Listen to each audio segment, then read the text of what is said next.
ಎಲ್ರಿಗೂ ನಮಸ್ಕಾರ. ನಾನು ಚೆನ್ನಾಗಿದ್ದೀನಿ, ನೀವೆಲ್ಲರೂ ಚೆನ್ನಾಗಿದ್ದೀರಾ ಅಂತ ತಿಳ್ಕೊಂಡಿದ್ದೀನಿ. ಯಾರೆಲ್ಲ ನನ್ನ ಚಾನಲ್ ನೋಡ್ತಿದ್ದೀರಾ ದಯವಿಟ್ಟು ಸಬ್ಸ್ಕ್ರೈಬ್ ಮಾಡಿ, ಒಂದು ಲೈಕ್ ಕೊಡಿ, ಸಪೋರ್ಟ್ ಮಾಡಿ ನನಗೆ. ಬನ್ನಿ ಇವತ್ತಿನ ಬ್ಲಾಗ್ ಸ್ಟಾರ್ಟ್ ಮಾಡೋಣ. ನಾನಿವತ್ತು ಒಂದು ಸ್ಟವ್ ಮೇಲಿರೋಂತಹ ಬರ್ನಲ್ನ ಯಾವ ರೀತಿ ಕ್ಲೀನ್ ಮಾಡೋದು ಅಂತ ತೋರಿಸ್ತಾ ಇದ್ದೀನಿ. ಬನ್ನಿ ನೋಡೋಣ. ನೋಡಿ, ಇವಾಗ ನಾನು ಅದು 2 ಬರ್ನಲ್ ತಗೊಂಡಿದ್ದೀನಿ. ತುಂಬ ಕಪ್ಪಾಗಿದೆ ನೋಡಿ, ಎಷ್ಟು ಕಪ್ಪಾಗಿದೆ ಅಂತ. ಅದನ್ನು ತಗೊಂಡು ನಾನು ಒಂದು ಬೌಲಲ್ಲಿ ಹಾಕಿಟ್ಟಿದ್ದೀನಿ.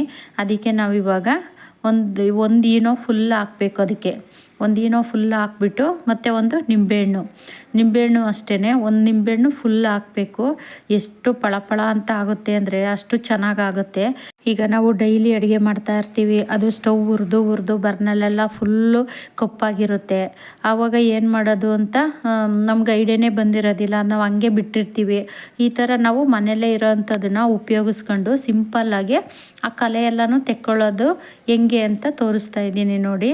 ಒಂದು ನಿಂಬೆಹಣ್ಣು ಫುಲ್ಲು ಹಿಂಡಬೇಕು. ಅದಕ್ಕೆ ಈನೋ ಹಾಕಿ, ಫಸ್ಟು ಈನೋ ಎಲ್ಲ ಹಾಕಿ ಆಮೇಲೆ ನಿಂಬೆಹಣ್ಣು ಹಿಂಡಬೇಕು. ನಿಂಬೆಹಣ್ಣು ಹಿಂಡಾದ್ಮೇಲೆ ಸ್ವಲ್ಪ ಬಿಸಿನೀರು ಹಾಕಿ, ಅದು ತಣ್ಣೀರೆಲ್ಲ ಹಾಕೋಕ್ಕೆ ಹೋಗಬೇಡಿ, ಬಿಸಿನೀರೇ ಹಾಕಬೇಕು. ನಾನು ನೋಡಿ ಬಿಸಿನೀರು ಹಾಕ್ತಾಯಿದ್ದೀನಿ. ನೋಡಿ, ಅಲ್ಲಿ ಬಿಸಿನೀರು ಹಾಕ್ತಿದ್ದಂಗೆ ಎಷ್ಟು ಉಬ್ಬಿ ಬರುತ್ತೆ ಈನೋ ಎಲ್ಲ. ಅದು ನಿಂಬೆಹಣ್ಣು ಅಷ್ಟೇ, ನೀವು ನಿಂಬೆಹಣ್ಣು ಹಿಂಡಿರ್ತೀರಲ್ಲ ಅದನ್ನು, ಆ ಸಿಪ್ಪೆನೂ ಅದರಲ್ಲೇ ಹಾಕ್ಬಿಡಿ. ಅದರಲ್ಲೇ ಹಾಕ್ಬಿಟ್ಟು, ನಾನು ನೀರು ಸ್ವಲ್ಪ ಕಮ್ಮಿ ಆಗಿತ್ತು ಹಾಗಾಗಿ ಇನ್ನೊಂದು ಸ್ವಲ್ಪ ನೀರು ಹಾಕ್ತಾಯಿದ್ದೀನಿ. ಹಾಕ್ಬಿಟ್ಟು ಇದನ್ನು 2 ಅವರ್ ಮುಚ್ಚಿಟ್ಟಿಡಬೇಕು. 2 ಅವರ್ ಆದರೆ ತುಂಬ ಚೆನ್ನಾಗಿ ಕೊಳೆ ಎಲ್ಲ ಬಿಟ್ಕೊಳುತ್ತೆ. ನೋಡಿ, ನಾನು ಇನ್ನೂ 1 ಅವರ್ ಅಷ್ಟೇ ಆಗಿರೋದು. 1 ಅವರ್ಗೆ ನೋಡಿ ಎಷ್ಟು ಚೆನ್ನಾಗಿ ಕೈಯಲ್ಲಿ ಹಿಂಗೆ ಉಜ್ಜುತ್ತಿದ್ರೇ ಅಷ್ಟು ಚೆನ್ನಾಗಿ ಕೊಳೆ ಬರುತ್ತೆ. ನಾನು ಸ್ವಲ್ಪ ಬೇಗನೆ ತೆಗಿತಾ ಇದ್ದೀನಿ, ಅಡುಗೆ ಮಾಡಬೇಕಾಗಿತ್ತು, ಸ್ವಲ್ಪ ಕೆಲಸ ಇದೆ ಅಂತ ನಾನು ಬೇಗ ತೆಗಿತಾ ಇದ್ದೀನಿ. ನೀವು 2 ಅವರ್ ಬಿಟ್ಟರೆ ಇನ್ನೂ ಫುಲ್ ಕ್ಲೀನ್ ಆಗುತ್ತೆ. ನೋಡಿ, ಇವಾಗ ಅದನ್ನು ನೀರಿಂದ ಸಪ್ರೇಟ್ ಮಾಡಿಕೊಂಡು ಒಂದು ವಿಮ್ ಲಿಕ್ವಿಡ್ ತಗೊಳ್ಳಿ. ನಿಮ್ಮ ಹತ್ರ ವಿಮ್ ಲಿಕ್ವಿಡ್ ಇಲ್ಲ ಅಂದ್ರೂ ವಿಮ್ ಸೋಪ್ ಇರುತ್ತಲ್ಲ, ಹೆಂಗೂ ಪಾತ್ರೆ ತೊಳೆಯೋಕ್ಕೆ ತಂದೇ ಇರ್ತೀವಿ, ಆ ವಿಮ್ ಸೋಪಲ್ಲೂ ವಾಶ್ ಮಾಡಿದ್ರೂ ಆಗುತ್ತೆ. ವಿಮ್ ಲಿಕ್ವಿಡೇ ಬೇಕು ಅಂತ ಏನಿರೋದಿಲ್ಲ. ನನ್ನ ಹತ್ರ ವಿಮ್ ಲಿಕ್ವಿಡ್ ಇತ್ತು, ಹಾಗಾಗಿ ನಾನು ಅದನ್ನು ತಗೊತಾ ಇದ್ದೀನಿ.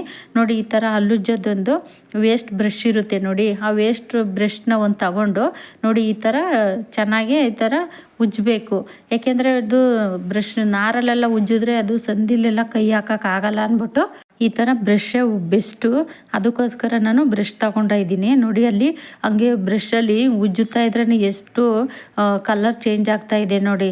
ಈ ಥರ ನಾವು ಸಿಂಪಲ್ಲಾಗಿ ಮನೇಲೇ ಇರೋ ಅಂಥದ್ದನ್ನೇ ಉಪಯೋಗಿಸ್ಕೊಂಡು ಮಾಡ್ಕೊಳೋದ್ರಿಂದ ಅನುಕೂಲ.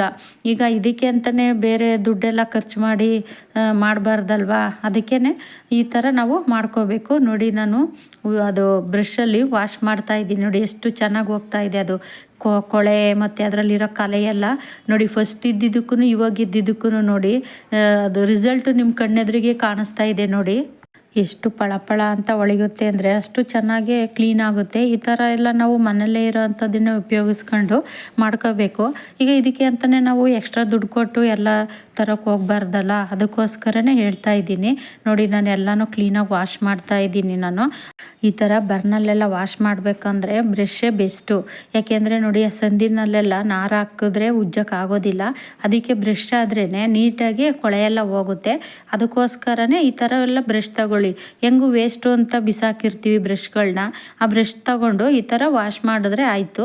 ನೋಡಿ, ಲಾಸ್ಟಲ್ಲಿ ನಾನು ಒಂಚೂರು ಇದು ತಗೊಂಡಿದ್ದೀನಿ, ನಾರು, ಪಾತ್ರೆ ತಿಕ್ತೀವಲ್ಲ ನಾರು, ಅದರಲ್ಲಿ ಒಂದು ಸ್ವಲ್ಪ ವಾಶ್ ಮಾಡ್ತಾ ಇದ್ದೀನಿ ಅಷ್ಟೇ. ನೋಡಿ ಎಷ್ಟು ಚೆನ್ನಾಗಿ ಕಲರ್ ಚೇಂಜ್ ಆಗಿದೆ ಅಂತ.